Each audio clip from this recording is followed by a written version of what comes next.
안녕하세요. 김부부의 성공 네트워크 마케팅의 김정현입니다. 오늘 저와 함께할 강의는 정말 특별합니다. 바로 세계적인 리더십 전문가 존 맥스웰의 리더십 골드입니다. 잠시 이 숫자들을 보시죠. 존 맥스웰의 책은 전 세계 50개 언어로 번역되어 무려 3,600만 부 이상 판매되었습니다. 그는 2014년 미국 경영협회에서 비즈니스계 넘버원 리더로 선정되었고 비즈니스 인사이더지와 INCG에서 세계에서 가장 영향력 있는 리더십 전문가로 인정받았습니다. 특히 리더십 골드는 그가 60세가 되기 전까지는 절대 쓰지 않겠다고 다짐했던 책입니다. 왜 그랬을까요? 40년 이상의 리더십 경험에서 정제된 진짜 금맥, 그 황금 같은 교훈들을 담기 위해서였습니다. 오늘 이 영상 하나로 여러분은 존 맥스웰이 평생을 걸쳐 배운 26가지 리더십의 황금 원칙을 만나게 됩니다. 책의 주요 내용은 그대로 요약했으나 저작권의 문제와 책에 대한 이해도를 높이기 위해서 실제 적용 사례들은 현대의 것을 활용하였음을 우선 밝혀드립니다. 관심 있으신 분들은 존 맥스웰의 리더십 골드를 꼭 일독하시기를 권유드립니다. 지금 바로 시작하겠습니다. 먼저 존 맥스웰이라는 인물에 대해 알아볼까요? 그는 1947년 미국 미시간주에서 태어나 목회자로 시작했지만 지금은 전 세계 600만 명 이상의 리더를 교육한 리더십의 구루입니다. 포춘 500대 기업, 미국 육군 사관학교 웨스트포인트, UN 대사들, 그리고 각국 정부 지도자들이 그의 강연을 듣기 위해 줄을 섭니다. 그가 설립한 EQUIP와 맥스웰 리더십은 전 세계 180개국에서 리더들을 양성하고 있습니다. 리더십 골드의 핵심 메시지는 무엇일까요? 리더십은 직책이 아닙니다. 리더십은 사람들을 이끌고 영감을 주는 능력입니다. 이 책이 특별한 이유는 바로 26가지 황금 원칙을 통해 누구나 진정한 리더로 성장할 수 있는 구체적인 방법을 제시한다는 것입니다. 마치 6개월 동안 존 맥스웰이 여러분의 개인 멘토가 되어주는 것과 같습니다. 자, 그럼 이제 본격적으로 26가지 황금 덩어리를 하나씩 살펴볼까요? 여러분 화면을 보시면 26가지 원칙이 보이시죠? 각 원칙은 존 맥스웰이 40년 이상 리더로 활동하면서 직접 경험하고 검증한 실전 지혜들입니다. 하버드 비즈니스 리뷰의 연구에 따르면 성공적인 리더의 85%가 자신의 경험뿐만 아니라 다른 리더들의 실패와 성공에서 배운다고 합니다. 오늘 여러분은 존 맥스웰의 40년 경험을 단 1시간 안에 압축해서 배우게 됩니다. 얼마나 효율적입니까? 그럼 첫 번째 황금 원칙부터 시작하겠습니다. 첫 번째 원칙입니다. 정상에 있다고 외롭다면 당신이 뭔가를 잘못하고 있다는 증거이다. 많은 리더들이 이런 말을 합니다. 정상은 외로워. 하지만 존 맥스웰은 단호하게 말합니다. 그것은 잘못된 리더십의 증거라고요. 실제로 MIT의 연구에 따르면 고립된 리더의 조직은 성과가 평균 대비 40% 낮다는 결과가 나왔습니다. 왜 그럴까요?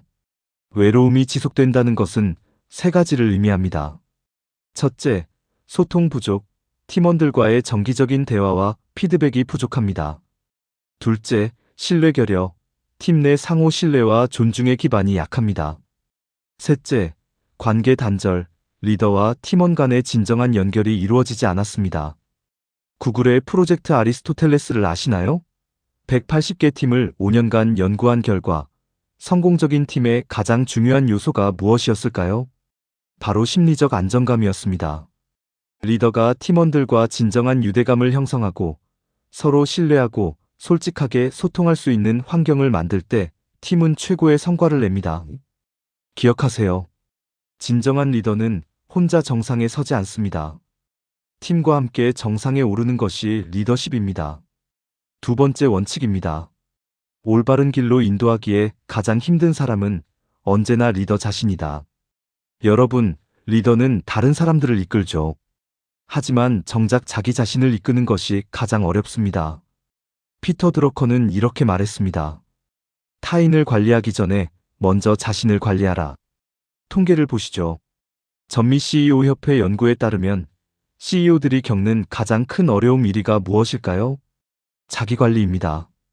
53%의 CEO가 이를 꼽았습니다. 리더가 직면하는 세 가지 자기 인도의 도전이 있습니다. 1. 자아 성찰의 필요성. 자신이 정확히 무엇을 원하는지, 어떤 방향으로 가고 있는지, 자신의 부족함과 실수를 인식하고 인정하기. 2. 고립감의 극복. 높은 위치로 올라갈수록 지원과 피드백이 줄어듭니다.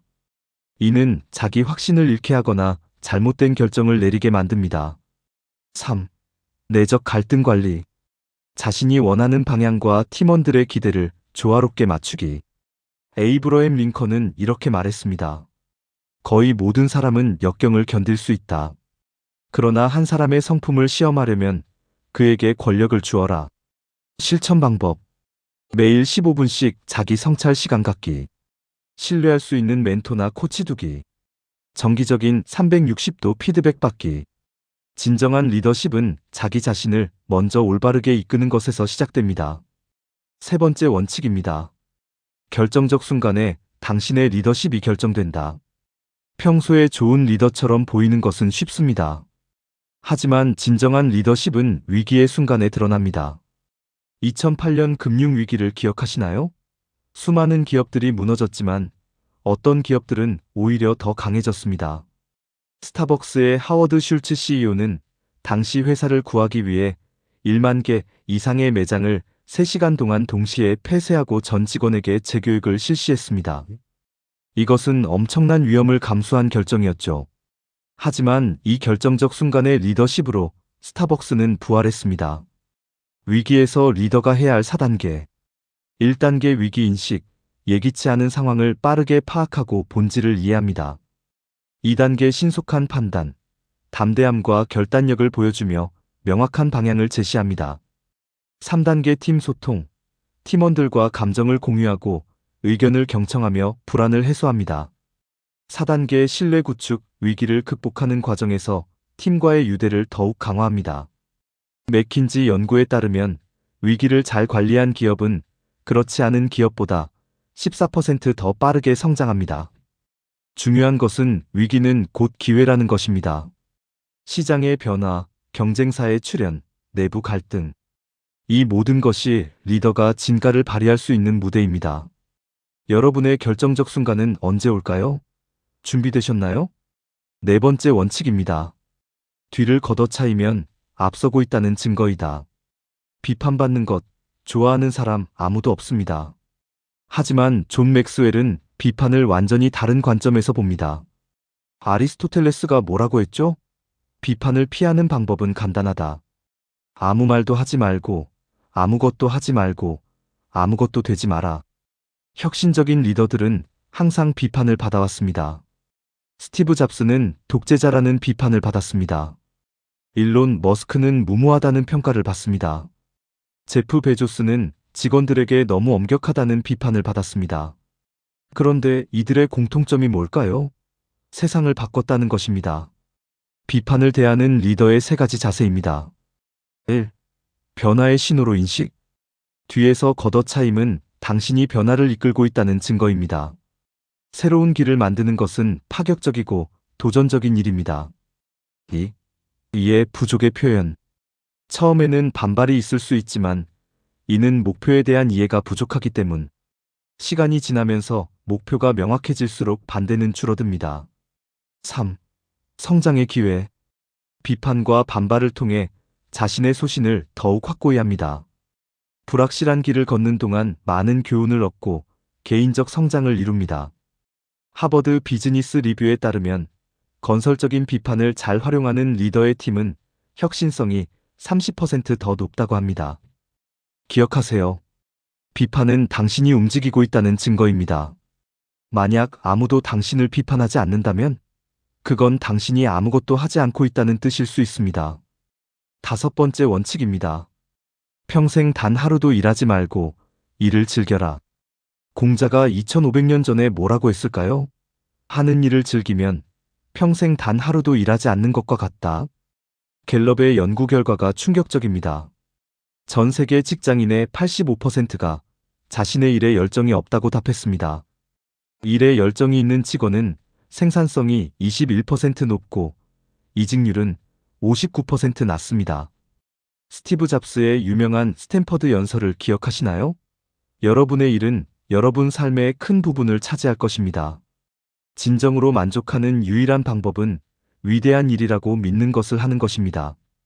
일을 즐기는 3가지 방법이 있습니다. 1. 열정 발견.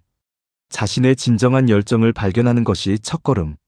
나에게 맞는 일을 찾는 과정은 쉽지 않지만 가능할 때 매일의 업무를 놀이처럼 느낄 수 있습니다. 2. 자발적 투입. 일을 즐기는 사람들은 자발적으로 더 많은 시간과 노력을 투자. 이는 자연스럽게 성과로 이어집니다. 3. 긍정적 피드백. 자신이 사랑하는 일을 하면서 얻는 성취감. 이는 다른 어떤 것과도 비교할 수 없는 큰 행복을 가져다 줍니다. 실천 팁. 자신의 강점과 열정이 무엇인지 목록을 만들어 보세요. 현재 업무 중 가장 즐거운 부분을 더 확대할 방법을 찾으세요. 매일 아침 오늘 무엇이 기대되는가? 를 자문해 보세요. 리더가 일을 즐기면 팀 전체가 긍정적 에너지로 충만해집니다. 일을 하는 방식, 즉 마음가짐 자체가 생산성과 행복을 좌우하는 중요한 요소입니다. 6번째 원칙입니다. 최고의 리더는 잘 듣는 사람이다. 많은 사람들이 착각합니다. 리더십은 잘 말하는 것이라고요. 하지만 진실은 정반대입니다. 리더십은 잘 듣는 것입니다. 스티븐 코비는 이렇게 말했습니다. 대부분의 사람들은 이해하려고 듣지 않는다. 대답하려고 듣는다. 이것은 엄청난 차이입니다. IBM의 연구에 따르면 CEO들은 업무 시간의 80%를 소통에 사용합니다. 그중 45%가 경청에 할애됩니다. 하지만 대부분의 리더가 체계적인 경청 훈련을 받지 못했습니다. 효과적인 경청에는 4가지 요소가 있습니다. 1. 능동적 청취. 상대방이 말하는 것을 귀 기울여 듣는 것. 눈을 맞추고 고개를 끄덕이며 적절한 반응을 보입니다. 2. 비언어 이해. 말로 표현되지 않는 감정과 의도를 파악. 표정, 몸짓, 목소리 톤에 주의를 기울입니다. 3. 감정적 공감. 상대방의 감정에 공감하고 이해합니다. 당신의 말을 듣고 있습니다가 아니라 당신의 마음을 이해합니다. 4. 열린 소통. 솔직한 의견 교환의 환경을 조성합니다. 판단하지 않고 비난하지 않고 먼저 이해하려 합니다. 구글의 연구 프로젝트에서 최고의 매니저들의 1위 특성이 무엇이었을까요? 바로 구드 코치, 팀원의 말을 경청하고 적절한 코칭을 제공하는 능력이었습니다. 실천 방법. 일주일에 한 번, 각 팀원과 15분 1대1 미팅. 말하는 시간보다 듣는 시간을 2배 이상 갖기. 무엇이 필요한가? 보다 어떻게 느끼는가? 를 먼저 물어보기. 사람들은 자신의 이야기를 들어주는 사람에게 더 많은 열정과 헌신을 보입니다. 리더가 팀원의 이야기에 귀 기울일 때 팀원들은 자신이 조직의 중요한 일원이라고 느끼고 보다 적극적으로 참여합니다. 7번째 원칙입니다. 강점을 찾아 강점에 집중하라. 전통적인 경영 방식은 이랬습니다. 약점을 보완하라. 하지만 존 맥스웰과 현대 리더십 이론은 정반대를 말합니다. 강점을 극대화하라. 갤럽의 30년 연구 결과 강점 찾기를 통해 밝혀진 사실. 자신의 강점을 활용하는 직원은 업무 몰입도가 6배 높습니다. 강점 기반 팀은 생산성이 12.5% 향상됩니다. 강점을 활용하는 조직은 이직률이 절반으로 줄어듭니다. 피터 드러커는 이렇게 말했습니다. 약점을 보완하는데 너무 많은 시간을 쓰지 마라. 강점을 탁월함으로 만드는 데 집중하라. 강점 중심 리더십의 4단계입니다. 1단계 자기인식. 자신이 잘하는 일이 무엇인지, 어떤 활동에서 에너지를 얻는지 고민. 타인의 피드백을 통해 객관적인 시각을 얻습니다. 2단계 동기부여. 사람들은 자신이 잘하는 일을 할 때 더 많은 만족감을 느낍니다. 그 결과 더 높은 성과를 거두게 됩니다. 3단계 팀 강점 결합. 팀원 각자의 강점을 이해하고 조화롭게 결합. 공통의 목표를 효율적으로 달성할 수 있습니다. 4단계 지속적 강화. 강점을 지속적으로 탐색하고 강화하는 습관. 이것이 개인과 조직의 성장을 이끕니다. 실전 예시, 애플의 스티브 잡스. 기술 천재는 아니었지만 디자인 감각과 비전이 강점. 워렌 버핏. 다양한 산업을 모르지만 투자 분석에 집중. 마이클 조던조차도 야구에서는 실패했습니다. 왜? 강점이 아니었으니까요. 여러분의 강점은 무엇인가요? 그것을 찾고 키우고 활용하세요.